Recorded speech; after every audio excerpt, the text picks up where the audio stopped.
नमस्कार, अवतार मीडिया में आपका स्वागत है। आपके साथ मैं रीना झा बालियान। खबरों का रुख करेंगे, लेकिन उससे पहले एक नजर डालते हैं इस वक्त की हेडलाइंस पर।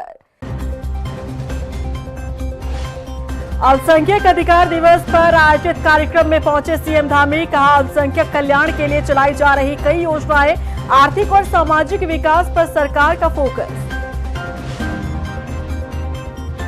भवाली अल्मोड़ा राष्ट्रीय राजमार्ग पर दर्दनाक सड़क हादसा। गहरी खाई में कार गिरने से 3 लोगों की मौत, 6 घायल। कैची धाम जा रहे थे सभी श्रद्धालु।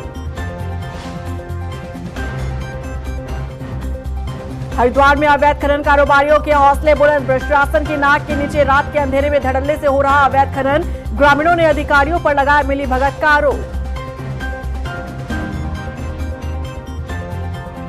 और रुड़की में नाबालिग लड़की से सामूहिक दुष्कर्म का मामला। 4 लोगों पर आरोप। पीड़ित परिवार की तहरीर पर मामले की जांच में जुटी पुलिस।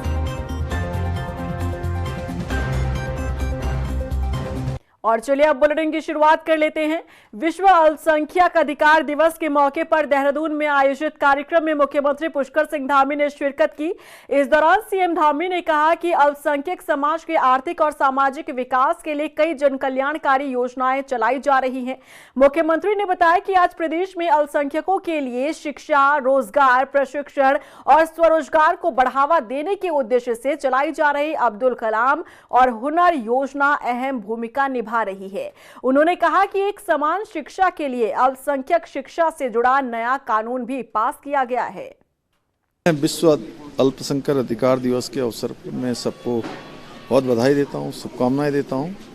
और भारत के अंदर आज हमारे प्रधानमंत्री आदरणीय नरेंद्र मोदी जी के नेतृत्व में अनेक काम अल्पसंख्यकों के अधिकारों के लिए किए जा रहे हैं, उनके उत्थान के लिए किए जा रहे हैं, उनको रोजगार से जोड़ने के लिए किए जा रहे हैं, उनके बच्चों को अच्छी शिक्षा, संस्कार दोनों मिलें, उसके लिए अनेक योजनाएं संचालित की जा रही हैं। अब्दुल कलाम योजना से लेकर हुनर योजना तक जो है उनको आज रोजगार के क्षेत्र में, प्रशिक्षण के क्षेत्र में, स्वरोजगार के क्षेत्र में आज आत्मनिर्भरता की ओर बढ़ा रहे हैं। राज्य के अंदर भी हमने अल्पसंख्यकों के लिए अल्पसंख्यक शिक्षा में नया कानून लाकर सभी को एक समान रूप से उस कानून के अंदर लाकर सभी को लाभ मिले, सभी उस कानून के अंदर आच्छादित हों, सभी उसका लाभ उठाकर आगे बढ़ें। हम नया कानून उसमें लेकर आए हैं। आज विश्व अल्पसंख्यक अधिकार दिवस की सबसे पहले तो सबको बहुत बहुत शुभकामनाएं। दुनिया का सबसे बड़ा लोकतंत्र मेरा भारत, जहां सबके हितों के संरक्षण किया जाता है।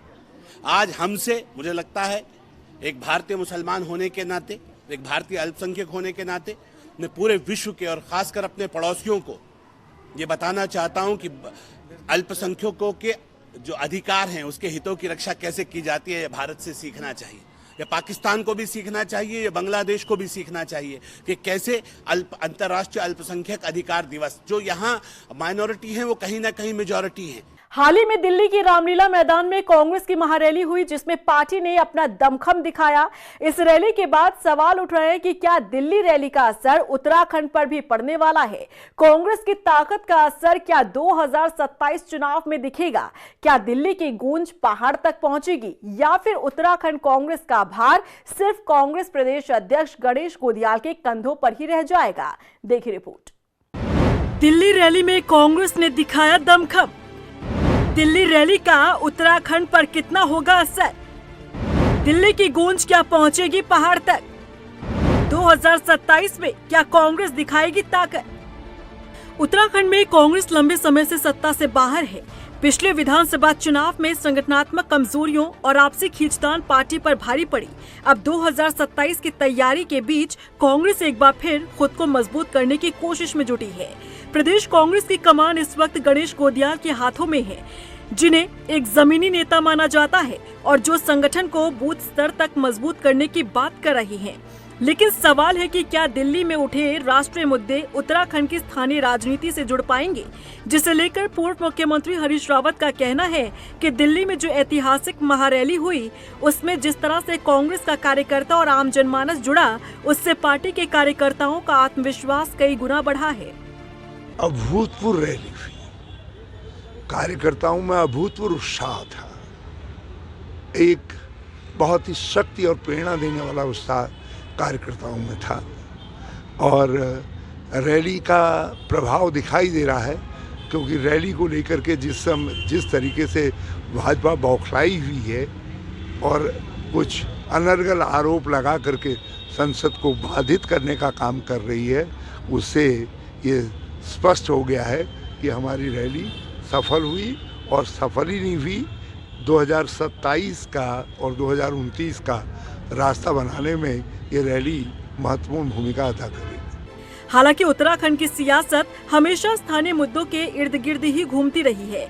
पलायन, रोजगार, सड़क, स्वास्थ्य और शिक्षा, यही वो मुद्दे हैं जिन पर यहाँ की जनता अपना फैसला करती है। वहीं सत्ताधारी पार्टी बीजेपी कांग्रेस की दिल्ली रैली को पूरी तरह से खारिज कर रही है।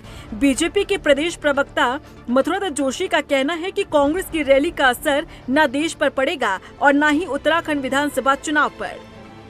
देखिए, किसी रैली का कोई असर नहीं होना है। बिहार में भी बड़ी बड़ी रैलियां हुई थी, पद यात्राएं हुई थी। आपने देखा होगा किस तरीके से SIR को मुद्दा बनाकर चुनाव लड़ा गया था। क्या हाल बिहार में हुआ। कांग्रेस मुद्दाहीन पार्टी है, मुद्दा विहीन है, कोई मुद्दे नहीं। उनको जन सरोकारों से कोई लेना देना नहीं है। आपस के झगड़े उनके सुलझने वही ठीक है, लेकिन इस रैली का कोई उत्तराखंड में फ़र्क पड़ने वाला नहीं है। उत्तराखंड में धामी जी की जीरो टॉलरेंस की सरकार है, कल्याणकारी सरकार है, आम जनता की सरकार है, जनहित की काम करने वाली सरकार है और अच्छे कार्यक्रम यहाँ। दिल्ली की रैली से कांग्रेस को राष्ट्रीय स्तर पर भले ही ऊर्जा मिली हो, लेकिन उत्तराखंड में उस ऊर्जा को जमीन पर उतारना बड़ी चुनौती होगी। अब देखना होगा क्या प्रदेश नेतृत्व राष्ट्रीय मुद्दों को स्थानीय सवालों से जोड़कर जनता का भरोसा जीत पाता है या फिर दिल्ली की गूंज पहाड़ों में पहुंचने से पहले ही थम जाएगी। रफ्तार मीडिया के लिए देहरादून से सुशांत सिंह की रिपोर्ट। वहीं मनरेगा का नाम बदले जाने को लेकर उत्तराखंड में भी सियासत गर्मा गई है। हल्द्वानी में कांग्रेस विधायक सुमित हृदेश ने मनरेगा का नाम बदले जाने पर नाराजगी जाहिर की। उन्होंने केंद्र सरकार से सवाल पूछा कि आखिर मनरेगा योजना का नाम बदलकर विकसित भारत जी राम जी क्यों किया गया है। इसके साथ ही उन्होंने कहा कि इस योजना का 40% बोझ राज्य सरकार पर डालना भी गलत है।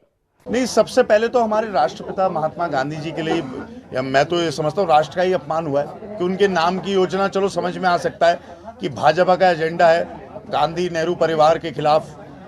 अगर उनके नाम की कोई योजना होती, नाम बदलते, तो शायद हम लोग फिर भी समझ सकते थे। लेकिन ये अनुचित है कि हमारे राष्ट्रपिता महात्मा गांधी की अवहेलना हुई है और कहीं ना कहीं राष्ट्र की अवहेलना हुई है। भवाली अल्मोड़ा राष्ट्रीय राजमार्ग में निगलाट के पास एक कार के खाई में गिरने से यूपी के 3 सैलानियों की मौत हो गई, जबकि 6 अन्य लोग घायल हैं। पुलिस ने तत्काल घायलों को रेस्क्यू कर अस्पताल में भर्ती करवाया। बताया जा रहा है कि भवाली से कैचीधाम मार्ग में पर्यटकों से भरी स्कॉर्पियो कार सड़क के क्रैश बैरियर तोड़कर खाई में गिरने से ये दर्दनाक हादसा हुआ, जहां 2 महिलाओं समेत एक किशोरी की मौत हो गई। वाहन में 9 लोग सवार थे जो कैचीधाम के दर्शन करने जा रहे थे। सभी लोग यूपी और गुजरात के रहने वाले थे। प्रातः हमको सूचना मिली कि लगभग 9:45 के आसपास, 9:40 के अराउंड, कि एक ब्लैक कलर का स्कॉर्पियो N जो है, जो बाहर का उत्तर प्रदेश का जो रजिस्ट्रेशन नंबर का गाड़ी है, वो भोवाली थाना क्षेत्र में कैंची से अराउंड 4-5 किलोमीटर पहले तो सीधा खाई में गिरने की सूचना मिली और खाई में गिरने की सूचना मिली है। तत्काल पुलिस फोर्स, SDRF और फायर की पर्सनल्स ने और स्थानीय लोगों ने वहाँ पर रिस्पांस दिया। वो जो है पहाड़ की चट्टान जो है बहुत डीप होने के, गॉर्ज डीप होने के कारण जो है गाड़ी का लगभग 50-60 मीटर नीचे खाई में जाके शिप्रा नदी में गिरी है। तो उसमें जानकारी में आया है कि कुल मिला के 9 सवार थे, 9 पैसेंजर्स थे। उसमें 3 लोगों की डेथ हो चुकी है, दुर्भाग्यपूर्ण है, और बाकी 6 लोग जो है, 6 यात्री जो है बहुत सुरक्षित है। हरिद्वार में अवैध खनन का खेल तेजी से चल रहा है। रात के अंधेरे में ही नहीं, दिन के उजाले में भी खनन माफिया धड़ल्ले से अवैध खनन कर रहे हैं। बड़ी हैरानी की बात है कि ये पूरा अवैध कारोबार जिला खनन विभाग की आंखों के सामने चल रहा है। प्रशासन की ये चुप्पी कई सवाल खड़े कर रही है। देखिए रिपोर्ट। हरिद्वार में फल फूल रहा अवैध खनन का कारोबार, खुलेआम चल रहा अवैध खनन, प्रशासन की चुप्पी पर सवाल। हरिद्वार में अवैध खनन का खेल तेजी से चल रहा है। रोशनाबाद, नवोदय नगर और हत्तेमपुर की नदी तटों पर दिन रात खनन माफिया का कब्जा है, लेकिन प्रशासन की चुप्पी कई सवाल खड़े कर रही है। स्थानीय लोग इसे खुलेआम लूट के रूप में देखने लगे हैं। रात के अंधेरे में नदी किनारे माफिया का आतंक इस कदर हावी है कि भारी मशीनों की गड़गड़ाहट और ट्रैक्टर के शोर ने ग्रामीणों की नींद और शांति छीन ली है।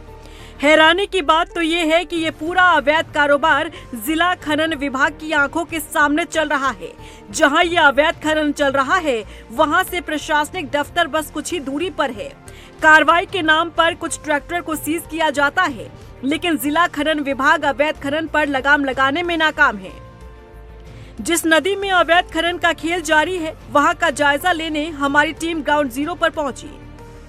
देखिए, हमारी मौजूदगी है इस समय नवोदय नगर की नदी में, जहां पर आप मेरे पीछे देख सकते हैं। मैं अपने सहयोगी को कहूंगा कि दिखाए कि किस तरह से दिन के उजाले में ही यहाँ पर ये ट्रैक्टर ट्रॉली और छोटी टमटम लगा करके ये दिन के उजाले में ही ऐसा खनन कर रहे हैं। और खनन जहाँ पे हो रहा है उसकी दूरी मात्र जिला प्रशासन के जो अधिकारियों के दफ्तर हैं वहाँ से मुश्किल से 1 से 1.5 किलोमीटर की दूरी यहाँ पे ये रही होगी। लेकिन आप इसी बात से अंदाजा लगा सकते हैं कि ये खनन माफिया कितने बेखौफ हैं, जो दिन के उजाले में ही यहाँ पर खनन कर रहे हैं। जो स्थानीय निवासी हैं उनका भी कहना है कि यह जो रात के समय में जो खनन हो रहा है, इसकी वजह से ट्रैक्टर ट्रॉलियों की आवाज़ की वजह से बच्चे रात में सो नहीं पाते हैं या फिर पढ़ नहीं पाते हैं। आपको बता दें कि कुछ समय पूर्व यहाँ पर एक हादसा भी हुआ था, जिसमें एक छोटे बच्चे की एक ट्रैक्टर ट्रॉली की वजह से जान भी चली गई थी। लेकिन जिला खनन विभाग अब भी कुंभकर्ण की नींद सोए हुए है। हरिद्वार जिले के इन इलाकों में रेत माफिया खुलेआम सक्रिय हैं। रात के अंधेरे में ट्रैक्टर ट्रॉलियां और मशीनें नदी का सीना चीरते हुए अवैध खनन कर रही है। बता दें कि प्रशासन ने पहले कार्रवाई की थी, कई ट्रैक्टर सीज किए थे, लेकिन इसके बावजूद भी अवैध खनन का ये कारोबार रुकने का नाम नहीं ले रहा। कार्रवाई भी की गई है। अभी भी जब शिकायत प्राप्त होगी तो हम लोग, चाहे वो माइनिंग डिपार्टमेंट की टीम हो या तहसील की टीम हो, उसको तुरंत वहाँ पे भेजा जाएगा और उस पर कार्रवाई की जाएगी।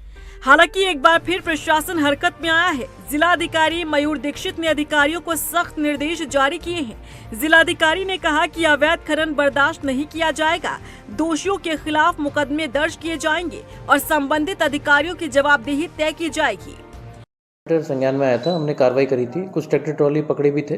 अभी पुनः आपने मेरे ये मैटर संज्ञान में लाए हैं, जिसमें कुछ फोटोग्राफ्स वीडियोग्राफ्स भी दिखाए गए हैं। अभी मैंने SDM हरिद्वार को और माइनिंग ऑफिसर और साथ ही संबंधित थाने उनको बोला है कि सघन चेकिंग करें रात को, और अगर कोई भी बार बार रिपीटेड ऐसे ऑफेंड करते हैं तो उस पर फिर विधिक कार्रवाई भी करेंगे। ग्रामीणों ने विभाग की मिलीभगत के आरोप लगाए हैं। उनका कहना है कि बिना संरक्षण के इतनी बड़ी अवैध इंडस्ट्री नहीं चल सकती। स्थानीय लोगों ने अधिकारियों पर फोन न उठाने का भी आरोप लगाया, जिसे लेकर जिला खनन अधिकारी से सवाल किया गया। खनन अधिकारी का क्या कहना है, सुनिए। कई बार कार्रवाई भी हुई और अगर आज भी सूचना मिलेगी या कभी भी सूचना मिलती तो मैं रात में ही कार्रवाई कर देता हूँ। और जैसे एक सूचना आपको द्वारा मिली थी, इसमें क्या नाम कार्रवाई होनी थी, उसमें आज हमने पैमाइश कर ली, उसमें हम नियमानुसार कार्रवाई कर रहे हैं।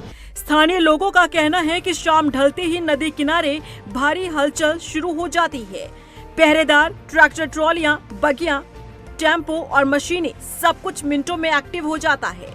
देखो जी, परेशान से इतने नदी में बहुत गड्ढे कर रखे हैं, लोगों के खेत भी गिर रहे हैं और पूरी रात ट्रैक्टर चल रहे हैं, 10-12 ट्रैक्टर, जिससे कि स्थानीय लोग भी परेशान हैं। खेत टूट रहे हैं लोगों के, रात को नींद भी नहीं आती लोगों को, खड़का इतना कर रहता है, पूरी रात ट्रैक्टर चलते हैं। अब देखना होगा कि जिलाधिकारी मयूर दीक्षित के कड़े आदेश जमीनी स्तर पर कितने असरदार साबित होते हैं और जिला खनन विभाग अवैध खनन पर रोक लगाने में कामयाब होता है या फिर नहीं। रफ्तार मीडिया के लिए हरिद्वार से मोहित सोम की रिपोर्ट। रुड़की के झबरेड़ा थाना क्षेत्र से एक नाबालिग किशोरी के साथ 4 युवकों द्वारा सामूहिक दुष्कर्म का सनसनीखेज मामला सामने आया है, जहां पीड़ित परिवार की तहरीर पर पुलिस जांच में जुट गई है। दरअसल मामला 14 दिसंबर का है। पीड़िता के पिता एक गन्ना कोल्हू में मजदूरी करते हैं। 14 दिसंबर की रात को जब वो कोल्हू से घर लौटे तो बेटी घर पर नहीं मिली। सुबह के समय 4 लोग आए और उसकी बेटी को बदहवास हालत में कार से छोड़कर चले गए। इसके बाद पीड़िता ने अपनी आपबीती सुनाई। देखिए, कंप्लेन थाना झबरेड़ा को मिली है। एसओ से मेरी इसमें वार्ता हुई थी, तो मामले में कुछ चीजें ऐसी हैं जो क्लियर करना जरूरी है, तो उसमें एसओ उसमें प्रॉपर उसकी इंक्वायरी कर रहे हैं, तो जो फैक्ट आएंगे उसके हिसाब से आगे कार्रवाई की जाएगी। देहरादून के रायपुर लाडपुर में एक निजी अस्पताल पर लापरवाही का आरोप लगा है। दरअसल गॉल ब्लैडर ऑपरेशन के दौरान एक युवक की मौत का मामला सामने आया है, जहां परिजनों ने डॉक्टरों पर लापरवाही का आरोप लगाते हुए हंगामा किया और पोस्टमार्टम के बाद शव को अस्पताल के सामने रखकर प्रदर्शन करते हुए कार्रवाई की मांग की। सितारगंज में अल्पसंख्यक अधिकार दिवस पर एसपी सिटी उत्तम नेगी और कोतवाल सुंदरम शर्मा ने संयुक्त अल्पसंख्यक समाज की समस्याओं को सुना। इस दौरान कई शिकायतों का मौके पर निस्तारण किया गया, जबकि अन्य समस्याओं के समाधान के लिए आश्वासन दिया गया। उन्होंने बताया कि कार्यक्रम में अल्पसंख्यक को उनके अधिकारियों को लेकर जागरूक किया गया। ये पूरे राज्य में ही अल्पसंख्यक आयोग अल्पसंख्यक जागरूकता दिवस आज मनाया जा रहा है। थानों में, सभी थानों में जनपद के ये प्रोग्राम कराया जा रहा है। उद्देश्य इसका यही है कि अल्पसंख्यकों को अपने अधिकारों के प्रति जागरूकता करना। आज 18 दिसंबर 2025 सितारगंज कोतवाली में अल्पसंख्यक आयोग मनाया गया, जो कि मुझे लगता है आज पहली बार मनाया गया। और जो अल्पसंख्यक जगहों पर जो कुछ काम नहीं हो पा रहे थे, उनको काम लेकर समस्या रखी गई और आश्वासन थाने की ओर से दिया गया है कि वो उनको पूरा करा जाएगा। वहीं नरेंद्रनगर में भी अल्पसंख्यक दिवस पर गोष्ठी का आयोजन हुआ, जिसमें अल्पसंख्यक समाज के लोगों ने बढ़ चढ़कर हिस्सा लिया और अपनी समस्याओं के साथ ही लोगों के कई मांगों को भी अवगत करवाया। इस दौरान कई समस्याओं का मौके पर ही समाधान निकाला गया, अन्य मांगों पर सकारात्मक फैसला लेने का आश्वासन दिया। थाना नरेंद्रनगर में जो अल्पसंख्यक दिवस मनाया गया, उसमें अल्पसंख्यक समुदाय के काफ़ी लोग उपस्थित हुए, जिसमें उनको उनके भौतिक जो अधिकार हैं, जो मूल अधिकार हैं, उसके संबंध में जानकारी दी गई और उसमें विशेषतर जो शिक्षा से जरूरी चीज़ें थी उसके संबंध में बताया गया। कानून से संबंधित उनको जानकारियाँ दी गई। इनको ये जानकारी दी गई कि सबसे पहले आप लोग अपने बच्चों को शिक्षा के लिए स्कूल में एडमिशन वगैरह जरूर करवाएं और साइबर से भी बचने के लिए इनको जानकारी दी गई। और आजकल वनों में जंगली जानवर भी निकले हुए हैं, उससे बचने के लिए भी इनको जानकारी दी गई। मसूरी में चोरी की वारदात थमने का नाम नहीं ले रही है। ऐसे में स्थानीय पुलिस की कार्यप्रणाली पर भी सवाल खड़े हो रहे हैं। उनका कहना है कि मसूरी में नशे का कारोबार बढ़ रहा है। नशे के आदी लोग अपनी मांग को पूरा करने के लिए चोरी वारदात को अंजाम दे रहे हैं, बावजूद इसके पुलिस कोई एक्शन नहीं ले रही। कल रात की ये घटना है। देर रात को कुछ चोर बोल सकते हैं या कोई शरारती तत्व बोल सकते हैं या कोई नशे में चूर लोग बोल सकते हैं, जिन्होंने हमारे 2 स्कूटियाँ यहाँ पर जो लोकल हैं, अपना अर्जुन भाई है उनकी स्कूटी और अपना यहाँ पर दूसरा भाई है, 2 स्कूटियों को यहाँ से चोरी कर दिया। और यहाँ आशीष है, हमारा इलाहाबाद बैंक में है, अपना लोकल स्थानीय लड़का है, उसकी गाड़ी का शीशा ईंट से तोड़ के उसका अंदर का सामान, डैक हो गया, स्पीकर हो गया, इनको निकालने का प्रयास किया, पर वो सक्सेस नहीं हो पाए। मगर गाड़ी को भारी नुकसान हुआ, जिसमें उनके शीशे टूटे, अंदर से भी वो डैमेज हो रखी है। और इसी के साथ फिलहाल इस बुलेटिन में बस इतना ही, लेकिन चलते चलते एक नजर डालते हैं इस वक्त की हेडलाइंस पर। अल्पसंख्यक अधिकार दिवस पर आयोजित कार्यक्रम में पहुंचे सीएम धामी, कहा अल्पसंख्यक कल्याण के लिए चलाई जा रही कई योजनाएं, आर्थिक और सामाजिक विकास पर सरकार का फोकस। भवाली अल्मोड़ा राष्ट्रीय राजमार्ग पर दर्दनाक सड़क हादसा, गहरी खाई में कार गिरने से 3 लोगों की मौत, 6 घायल, कैचीधाम जा रहे थे सभी श्रद्धालु। हरिद्वार में अवैध खनन कारोबारियों के हौसले बुलंद, प्रशासन की नाक के नीचे रात के अंधेरे में धड़ल्ले से हो रहा अवैध खनन, ग्रामीणों ने अधिकारियों पर लगाया मिलीभगत का आरोप। और रुड़की में नाबालिग लड़की से सामूहिक दुष्कर्म का मामला, 4 लोगों पर आरोप, पीड़ित परिवार की तहरीर पर मामले की जांच में जुटी पुलिस।